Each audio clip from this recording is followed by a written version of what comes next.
এটা সম্পূর্ণ মিথ্যা সাজানো নাটক। এসপি মহোদয় প্রমোশনের জন্য সমস্ত নাটকগুলো সাজাচ্ছে। এসপি মহোদয় স্যার ঘটনাকে যেদিকে মোড় দিচ্ছে, এটা ওনার একটা সম্পৃক্ততা দেখাইতে বলেন। জাস্ট ফর খুরশেদের আম্মুকে বলতেছি, একটা প্রমাণ, একটা সম্পৃক্ততা যদি দেখাইতে পারেন, আমার বিচার করা লাগবে না, আপনার রিমান্ড লাগা লাগবে না, আপনি আমাকে ডাইরেক্ট ফাঁসির আবেদন করতে পারবেন। এটাই আমার কাছে চাওয়া। আর আমি বলতেছি, আমার একদিনের কারাগারের জন্য যদি খুরশেদ ভাইয়ের আত্মা শান্তি পাই, কোনোদিন শান্তি পাবে না। আমি যে জেলখানার মধ্যে পৌঁছতেছি, মরতেছি, এটা কোনোদিন শান্তি পাবে না। এসপি মহোদয় স্যার ঘটনাকে যেদিকে মোড় দিচ্ছে, এটা ওনার একটা সম্পৃক্ততা দেখাইতে বলেন।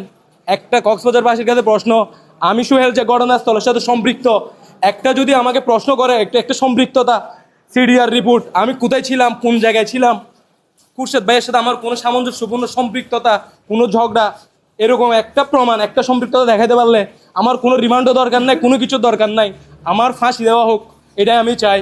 এটা সম্পূর্ণ মিথ্যা সাজানো নাটক। এসপি মহোদয় প্রমোশনের জন্য সমস্ত নাটকগুলো সাজাচ্ছে।